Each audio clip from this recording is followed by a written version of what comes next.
how we're going to make this relationship work, and talk about hard stuff. And again, when we're on one accord and we're able to get over the, I guess, hard bumps and difficult conversations, it works. It blossoms. You feel supported. So it's completely opposite from the betrayal. You're supported and you feel safe. Love that. You feel safe. Go for Black. Yeah, I definitely agree with that.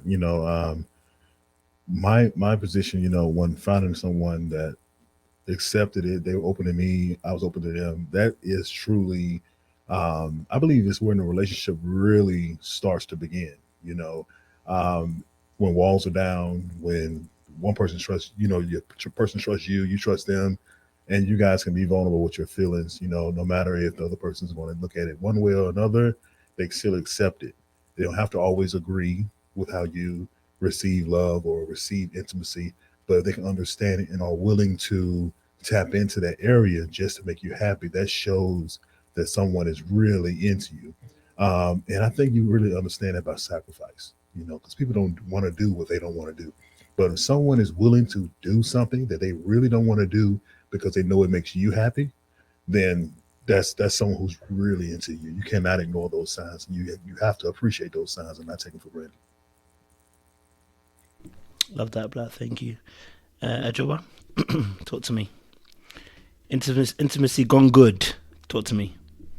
I find that intimacy grows very organically and beautifully when you can vibe with your partner, like they're like your ride or die from like the jump. You know what I'm saying? Like there's someone that you would hang out with, even if you weren't romantically interested in them.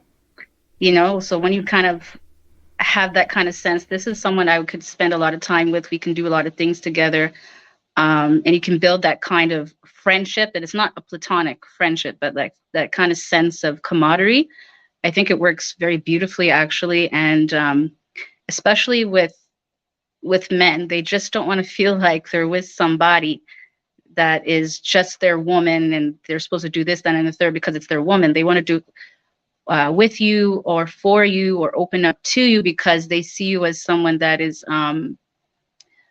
comfortable to be around, in different kind of contexts. So when you can kind of approach it from that standpoint, like, is this someone I would like, their personality, or I can bring them around different scenes. I can do this, that, and the third with them. Can I stay up late talking to them for a long period of time? Do I like the sound of their voice? What I'm saying? Even if they're not taking all kinds of sexy and sensual tones on the phone. You know what I'm saying? Can I vibe with this person in general? I find that it works really well.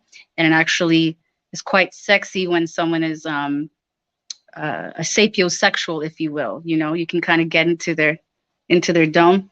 So I think that's something that works pretty well, and something that I personally enjoy. And because of that, there's a few of my exes that I'm still amicable with, or I'm still friends with, because at the end of the day, they're still a cool person, even if it didn't work out romantically with them. I appreciate you sharing that. Thank you.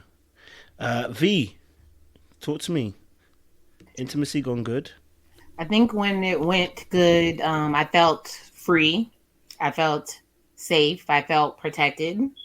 And as Joba was saying, you feel like you have somebody you can go through any experience with, and you have a bond where, how you have a bond with some people where you can look across the room and know exactly what each other is thinking. It's like you have an inside joke that nobody knows about. Like, that's what it felt like for me. You know what I love about intimacy without sex is that when you meet somebody, I'm a person that likes, the mental, the as Ajoba said as well, the sapiosexual. I like the mind, but I like the mind where someone can also, have deep conversations, but also at the same time is very self-aware. That's my perfect kind of combination. There's actually a friend that I have, and I really do appreciate her. And when we catch up, it's like, it is the most fulfilling type of conversation. I don't know how to explain it. It's like, she's a beautiful girl, don't get it twisted, but I don't be seeing that when I'm talking to her. All I be seeing is, now you're talking my language. You understand. Like, we can literally do la tete with the conversation. Once I end, I know you're not struggling to take on the conversation and take it forward. Whereas with other people, I may talk to them and it may stop there, and they may shift the conversation over to something else, or they may find something else to talk about. And that's fair, because it's not like everyone has the same skill sets and qualities. But when you meet someone that you can, like you guys are saying as well, that it just works. And it's like, you can't buy that. You know what I mean? And that kind of connection, when you have it, something I think about, I'm like, I don't want to ruin anything with anything else. Because you one of a million, so I don't want to ruin anything here. If it's not that, let's just, you know what I mean? Like, I honestly, there's very few relations where I'm like, you know what, let me respect everything that's going on here. Sometimes I'm like, oh, I'm a bit of a naughty. But not in this particular situation. In this genuine conversation, this person, I'm like, no, I just want to just hear you. I just want to just tap into you. You know what I mean? Like, and so I get you. This intimacy, when it's working with somebody that actually can reciprocate and allow you to flow, and you allow them to flow, and there's no struggle there, it's a beautiful thing. So loving those spaces. Now, my question is, because somebody mentioned, I think it was you, Christina, mentioned safety. And so I'm going to ask my first question. That's